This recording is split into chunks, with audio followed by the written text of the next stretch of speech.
Corona से ठीक होने के बाद बहुत दिनों बाद आज एक प्रेस कॉन्फ्रेंस कर रहे हैं और मेरा मानना ये था कि कोशिश ये करें कि किसी की बुराई ना की जाए, सिर्फ पॉजिटिव बातें की जाएं और देश को किसी तरीके से कोरोना से निकाला जाए।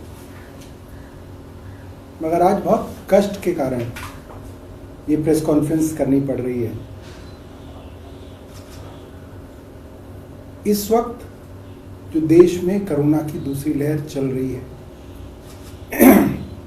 इसमें जितने लोगों की जान गई, बुजुर्गों की जान गई, नौजवानों की जान जा रही है, बच्चों की जान जा रही है। सरकारी आंकड़े तो आपको अस्पतालों में मरने वाले लोगों की गिनती दे रहे हैं।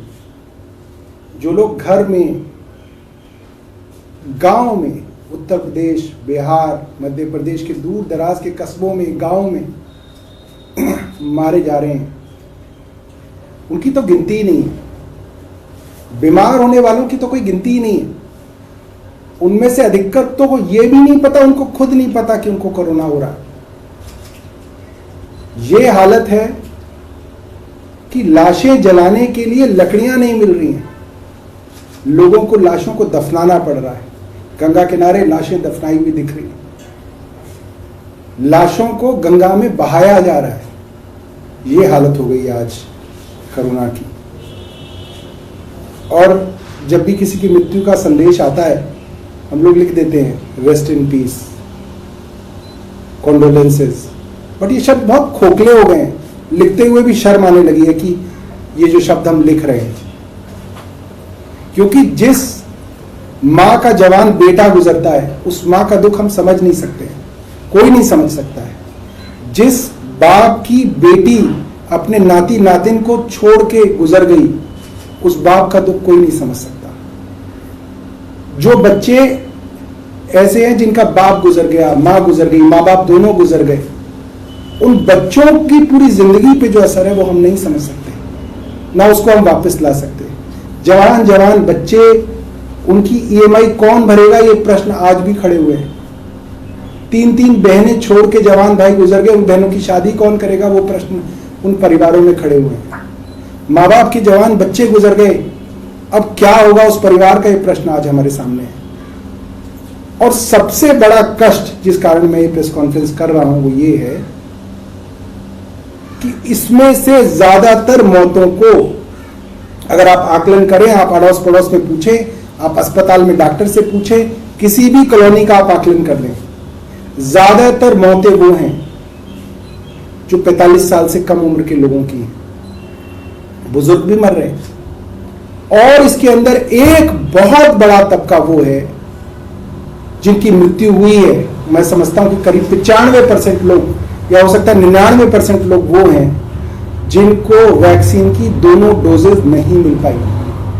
जो लोग यहां वैक्सीनेट नहीं हो पाए, उनको जो है उनकी मृत्यु हो रही है।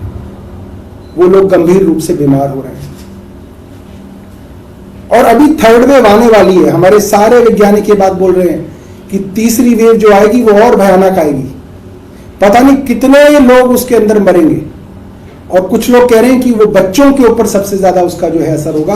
आप सोचिए, छोटे छोटे बच्चे हैं हमारे देश के अंदर, उनको हम कैसे बचाएंगे? ये एक बड़ा सवाल है हम सब लोगों के लिए, सब सरकारों के लिए। जो लोग मर गए उनको बचाया जा सकता था, और जो लोग इस तीसरी वेव के अंदर मर सकते हैं उनको बचाया जा सकता है।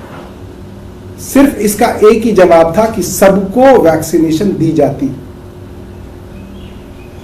मैं जब भी ये बात करता हूं, लोग कहते हैं कि भाई आप तो ऐसे कह रहे हैं कि केंद्र सरकार ने जानबूझ के वैक्सीनेशन नहीं दी, जानबूझ के लोगों को मरवा दिया। ऐसी सरकार कौन होगी जो लोगों को मरवा देगी? आज ये सवाल गंभीर है और मुझे लगता है कि इस सवाल के ऊपर हम कुछ तथ्य रखना चाहते हैं। और चाहे मैं मानता हूं कि सबको इस कोरोना के अंदर कष्ट हुआ है, लोग हर घर के मरे, चाहे आप किसी भी पार्टी को मानने वाले हों, चाहे आप कांग्रेस के वोटर हो, चाहे आप भाजपा के कट्टर समर्थक हो, हर घर में मृत्यु हो रही है। चाहे आप आम आदमी पार्टी वाले हो, सबको कष्ट हुआ है। सिर्फ कुछ गंभीर सवालों के ऊपर कुछ गंभीर डेटा हम आपके सामने रखना चाहते हैं और आप इसके बारे में सोचिएगा। अमेरिका और यूनाइटेड किंगडम जैसे देश मई 2020 से, यानी कि आज से पूरा 1 साल पहले से वैक्सीन बनाने वाली कंपनियों के साथ इन्वेस्टमेंट कर रहे थे, बातचीत कर रहे थे और उनसे वैक्सीन बनने से पहले ही कॉन्ट्रैक्ट कर रहे थे कि आपकी इतनी करोड़ वैक्सीन हम खरीद लेंगे, इतनी मिलियन वैक्सीन हम खरीद लेंगे। हमारी केंद्र सरकार ने ऐसा कुछ क्यों नहीं किया? आज अगर मैं आपको अमेरिका के बारे में बताऊं, यूके के बारे में बताऊं, तो हर 100 में से 88 लोग यूके के अंदर वैक्सीन पा चुके हैं। अमेरिका के अंदर 100 में से 84 लोग वैक्सीन पा चुके हैं और हमारे देश भारत में मात्र 13 लोग, 100 में से 13 लोग वैक्सीन पाए हैं। मतलब आप 87 लोग, हर 100 में से 87 लोग वो हैं जो इस तीसरी वेव के अंदर पूरी तरीके से कोरोना ग्रसित होने के लिए वल्नरेबल है। अब सवाल यह आता है कि हमारे देश की सरकार ने देश में वैक्सीनेशन क्यों नहीं करवाया या क्यों नहीं करवा पाए? आप किसी भी वैक्सीन की बात ले लें, किसी भी दवा की बात ले लें, हर तरीके की दवा, हर तरीके की वैक्सीन आपको काउंटर पे मिल जाती है, केमिस्ट से मिल जाती है। सरकार इसके ऊपर कोई नियंत्रण नहीं रखती है। इस वैक्सीन के खेल के अंदर सरकार ने सिर्फ 2 कंपनियों को इजाजत दी कि वो देश के अंदर वैक्सीन बना के बेच सकते हैं। भारत बायोटेक कोवैक्सीन बेच सकती है, सीरम इंस्टीट्यूट कोविशील्ड बेच सकती है।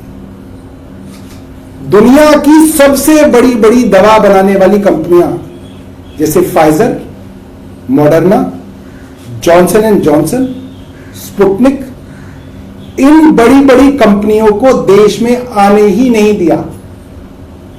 भारत की केंद्र सरकार ने इन बड़ी बड़ी कंपनियों की वैक्सीन को देश में लगने की अप्रूवल ही नहीं दी, इनको इजाजत ही नहीं दी। सिर्फ 2 कंपनियों को, भारत बायोटेक और सीरम इंस्टीट्यूट को इजाजत दी गई कि वे ही हिंदुस्तान के अंदर वैक्सीन लगा सकते हैं, उन्हीं की वैक्सीन हिंदुस्तान के अंदर लग सकती है।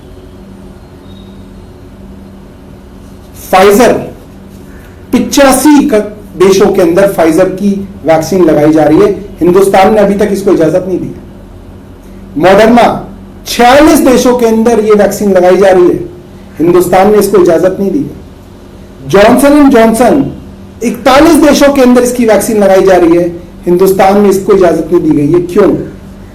ताकि सिर्फ ये 2 जो कंपनियां हैं, भारत बायोटेक और सीरम इंस्टीट्यूट, ही हिंदुस्तान के अंदर मुनाफा कमा सकें, पैसा कमा सकें। ये एक बहुत बड़ी मार्केट है, 125 करोड़ लोगों का देश है। 125 करोड़ लोगों में से 96 करोड़ लोग वो हैं जो 18 से ऊपर है, जिनको वैक्सीन लगनी है। आप मान लीजिए 96 करोड़ लोगों की मार्केट भारत की केंद्र सरकार ने 2 लोगों के हवाले कर दी, 2 कंपनियों के हवाले कर दी कि ये इस पर मुनाफा कमाएंगे।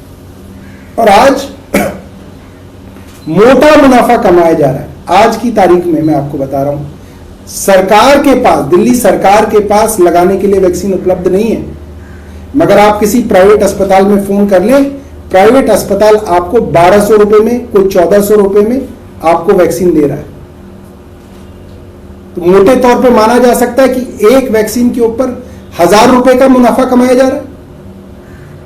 जो वैक्सीन 150 रुपए के अंदर केंद्र सरकार को दी जा रही है, 1200 रुपए में प्राइवेट अस्पताल में चल रही है, तो इसका मतलब उसके ऊपर कम से कम 1000 रुपए का फायदा चलाया जा रहा है।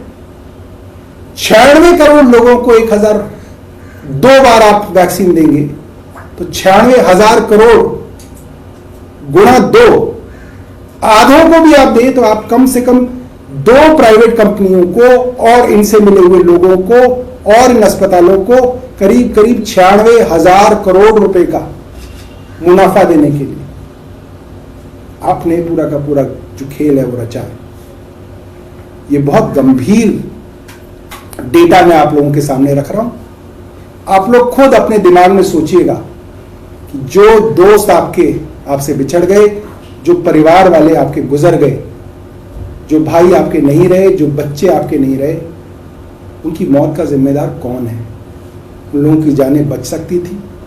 और आज भी अगर केंद्र सरकार सचेत होके बड़े लेवल पे सभी बड़ी बड़ी कंपनीज को देश में बुलाए तो जानें बच सकती हैं।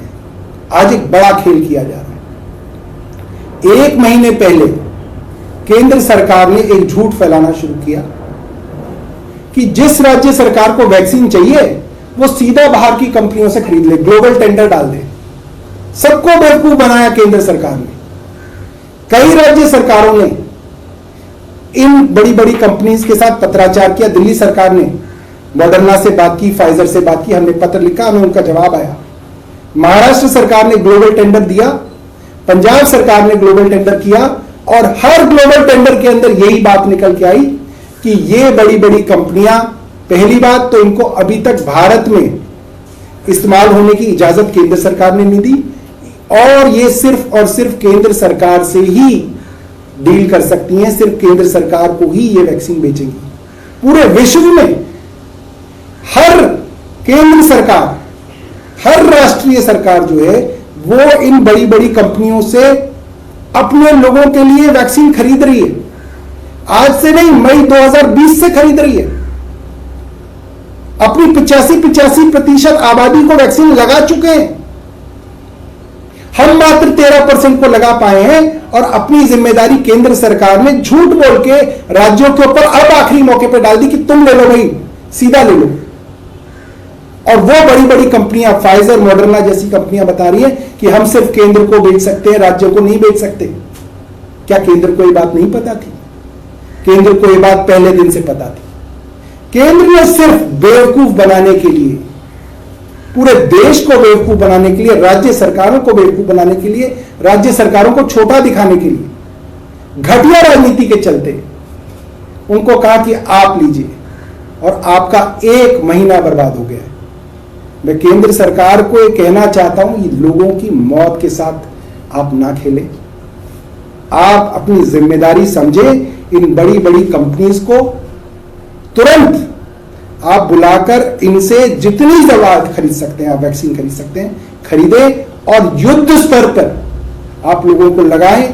तीसरी वेव में छोटे छोटे बच्चों के ऊपर कोरोना होगा, उनकी मृत्यु ये देश सह नहीं पाएगा। ये बहुत बहुत जो है बड़ा डिजास्टर, बड़ी विपत्ति जो है देश पे आने वाली है। केंद्र सरकार मुझे लग रहा है जागे, वरना जो है बहुत बड़ा विनाश जो है वो हमारे लिए इंतजार कर रहा है। धन्यवाद। जय हिंद।